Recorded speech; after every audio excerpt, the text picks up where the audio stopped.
लोग देशकाल व वातावरण, प्लेस टाइम एंड एटमॉस्फेयर, शैली यानी लिखने की स्टाइल लेखक की, उद्देश्य यानी उसका हेतु।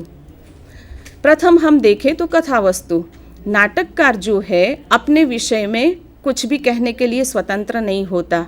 वह वहाँ जो नाटक में कथोपकथन और अभिनय द्वारा जो उद्घाटन होता है कथा है उसका, और अंत में जो फल प्राप्ति है उसको ध्यान में रखकर उन्होंने दो प्रकार की कथा कही है भरत मुनि ने, कि उसमें दो कथाएं रहती है, एक आधिकारिक और प्रासंगिक। आधिकारिक है वो शुरू से अंत तक चलती और प्रासंगिक है कुछ दूर जाके समाप्त हो जाती है।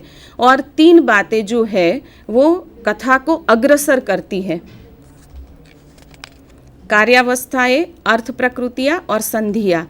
उसमें कार्यावस्था यानी पूरी प्रक्रिया है नाटक की शुरू से लेके अंत तक, और अर्थ प्रकृतियाँ भी बीज बिंदु पता का प्रक्रिया कार्य, और संधियाँ जो है मुख प्रतिमुख। ये पूरा संस्कृत काव्यशास्त्र का वर्णन है। हम ज़्यादा डिटेल में पाश्चात्य में जाएंगे क्योंकि आज आधुनिक नाटक पर ज़्यादातर पाश्चात्य प्रभाव है। तो पश्चिम में अरस्तु ने घटना संगठन को अधिक महत्व दिया है। ड्राइडन, बेनबेक ने चरित्र एवं वाग्वैदद्य को अधिक महत्व दिया। ज़्यादातर पाश्चात्य समीक्षक दूसरे मत से सहमत है। अरस्तु ने तीन प्रकार की कथाओं का वर्णन किया है। एक तो है दंत कथा मूलक, दूसरी है कल्पना मूलक और इतिहास मूलक। जो दंत कथा मूलक है वो जनश्रुति या मुख परंपरा में रहती है और कल्पना का इसमें मिश्रण रहता है, और जो ट्रेजेडी है सर्वश्रेष्ठ उसको कहा गया है दंत कथा मूलक में। और जो कल्पना मूलक है उसमें नाटककार खुद अपनी ही कल्पना से घटनाएं, पात्र, सब कुछ और एक नूतन कथा की हमको उद्भावना करवाता है।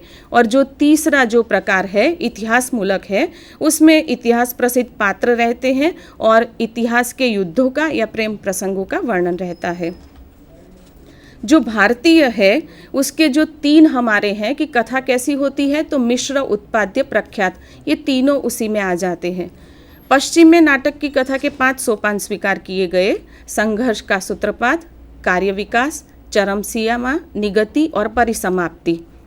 संघर्ष का जो सूत्रपात है उसमें क्या होता है कि सबसे पहले नाटक की प्रवृत्ति, समय यानी शुरुआत नाटक की, घटनास्थल, मुख्य पात्र के द्वारा उसकी प्रस्तावना होती है, मूल स्वर की स्थापना होती है, प्रकाश, दृश्य योजना द्वारा वातावरण का पूरा रंगमंच पर निर्माण किया जाता है। प्रारंभिक घटना के सूत्रपात, कार्य, व्यापार, असंघर्ष का प्रारंभ होता है। फिर आता है कार्य विकास। प्रारंभिक घटना से चरम सीमा तक इसकी स्थिति रहती है। कार्य विकास का पूर्व भाग उलझन एवं समस्याओं से पूर्ण होता है। यहाँ पर फल प्राप्ति नहीं है। चरम सीमा वहाँ आती है नाटक की क्राइसिस ऑफ क्लाइमेक्स, कि जहाँ दो विरोधी शक्तियों में अंतिम बार संघर्ष होता है। और यहाँ संघर्ष होता है नायक खलनायक, व्यक्ति समाज, प्रेम कर्तव्य, आस्था अनास्था जैसी कथा है उस नाटक की। और जो सत्व तत्व है प्रेक्षक उसके साथ जुड़ जाते हैं।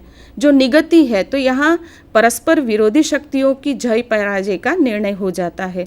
और जिज्ञासा का अभी भी शमन नहीं होता, उसका शमन होता है परिसमाप्ति में, जो संघर्ष का समाहार है और कथा वस्तु की अंतिम स्थिति है। पाश्चात्य नाट्यशास्त्र में 3 अर्थ प्रक्रियाओं की भी योजना की गई है, जिसको आदि या प्रस्तावना, मध्य या उपाख्यान और अंत या उपसंहार कहते हैं। यहाँ पर हमारे जो भारतीय है पताका एवं प्रक्रिया, उसका अभाव दिखाई देता है। इसमें कथा वस्तु की संक्षिप्तता, संबद्धता, तटस्थता को महत्व दिया गया है। पश्चिम में नाटकीय वस्तु विधान की 2 विशेषताएं हैं, एक समानांतरवाद और एक दूसरा है असादृश्य। अब दूसरा जो तत्व है नाटक का, हमने देखा कि किस तरह से कथा वस्तु में किन किन चीज़ों का महत्व है उसकी कथा को लेके। पात्र और चरित्र चित्रण। नाटक की कथा को आगे बढ़ाने वाले तथा कथोपकथनों के संवाहक नाटक के पात्र कहलाते हैं। आचार्य भरत मुनि ने पात्रों की 3 श्रेणियां प्रतिपादित की है: उत्तम, मध्यम, अधम, जिसमें तीनों की विशेषता नारी और पुरुष पात्रों को लेकर बताई है। आगे चलकर संस्कृताचार्यों ने भी और गहराई से इस पर चर्चा की है। पुरुष में क्या होता है, नायक में जो गुण है, तो धीरोदात्त उसके प्रकार है नायक के, धीर, ललित, धीर प्रशांत, धीरोद्धत यानी धैर्य गुण का होना नायक में आवश्यक है। नायिका 3 प्रकार की है, स्वकीय, परकीय और सामान्य। चरित्र चित्रण की उत्कृष्टता चरित्र का व्यक्तित्व, उसके बौद्धिक गुण और चारित्रिक गुणों से ही हमको दिखाई देते हैं। अधिकांश पाश्चात्य विद्वानों ने कथा से ज़्यादा महत्व दिया है पात्र के चरित्र चित्रण को। इसमें हेनरी आर्थर जोन्स कहते हैं कि केवल कथा वस्तु और घटनावली ही यदि ये दोनों सुसंबद्ध होकर मानव प्रकृति और चरित्र का चित्रण एवं विकास नहीं करते तो इन्हें सार्थक नहीं कहा जा सकता। नाटक में चरित्र चित्रण 3 प्रकार से होता है, एक तो उनके कार्य द्वारा, दूसरे संवाद द्वारा और स्वगत भाषण द्वारा। यहाँ स्वगत भाषण में पाश्चात्य में ये है कि एक दूसरा पात्र रहता है जिसको सखा कहा जाता है और वह स्वगत भाषण करता है। कथोपकथन या संवाद योजना जो है वह नाटक का आधार है। अभिनव नाट्यशास्त्र में नाटकीय संवाद की परिभाषा इस प्रकार है कि प्रसंग, आवश्यकता तथा पद के अनुरूप भाषा में 2 या 2 से अधिक व्यक्तियों की पारस्परिक बातचीत को संवाद कहते हैं। और भारतीय आचार्यों ने दृष्टि से संवाद के नाट्य धर्म की दृष्टि से 3 प्रकार बताए, नियत श्राव्य, सर्वश्राव्य, अश्राव्य, यानी जिसको स्वगत कहेंगे। कथागति संवाद क्या कथानक में महत्व देते हैं, महत्वपूर्ण भूमिका निभाते हैं, तो कथा को गति देते हैं, पात्र का उद्घाटन करते हैं, चरित्र का वातावरण निर्माण और उद्देश्य की स्पष्टता दिखाते हैं।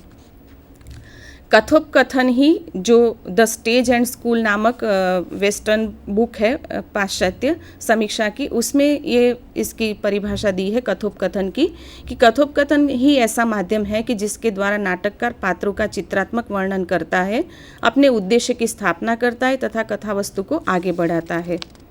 कथोपकथन में स्पार्कलिंग डायलॉग को अहितकर माना गया है। ओमेनी द्वय कहते हैं कथोपकथन के बारे में कि क्रिया नाटक का जीवंत रक्त है। दर्शकों के अखंडित आकर्षण को सुरक्षित रखने के लिए निरंतर कुछ न कुछ घटित होना आवश्यक है। घटनाओं की स्थिति केवल कथोपकथन में नहीं है परंतु मंच पर घटित होने में होनी चाहिए। अगला है देशकाल और वातावरण, प्लेस, टाइम एंड एटमॉस्फेयर। देश वह स्थान है कि जहाँ कथा वस्तु घटित होती है। काल यानी जिस समय में वो घटित होती है। वातावरण यानी वहाँ का समय और स्थान के परिस्थितियों के अनुरूप उसका निर्माण, जिसको संकलन त्रय भी हम पश्चिम के समीक्षक कहते हैं। इसके कार्य संकलन, काल संकलन और स्थल संकलन 3 प्रभाग है। कार्य संकलन में नाटककार अपनी कृति आदि, मध्य और अंत ऐसे समन्वित सृष्टि के रूप में प्रस्तुत करे। काल संकलन जो कृत्य वास्तव में जितने समय में संपन्न हुआ है उसी अवधि में वहाँ पर दिखाया जाए। और साधारणतः नाटक में 2-4 वर्ष की घटनाएं सहज दिखाई जा सकती है, लेकिन ज़्यादा है तो उसके लिए विशेष रचना कौशल की अपेक्षा रहती है। स्थल संकलन जो है तो यूनानी विद्वानों के स्थल संकलन का अर्थ यह था कि नाटक की रचना ऐसी होनी चाहिए जो एक ही दृश्य में दिखाई जा सके, अर्थात उसमें परिवर्तन की योजना न करनी पड़े। भाषा शैली, भाषा संवाद का अनिवार्य माध्यम है। भारतीय आचार्यों ने भरत मुनि के नाट्यशास्त्र में विविध अवस्थाओं किस प्रकार की भाषा प्रयुक्त करे, समय का अभाव होने के कारण बात यहीं रोकते हैं। हाँ, समय का अभाव होने के कारण मैं अपनी बात यहीं रोकती हूँ और बाकी के जो अंगों की चर्चा है हम नेक्स्ट कड़ी में देखेंगे। Thank you so much. नमस्कार। नमस्कार।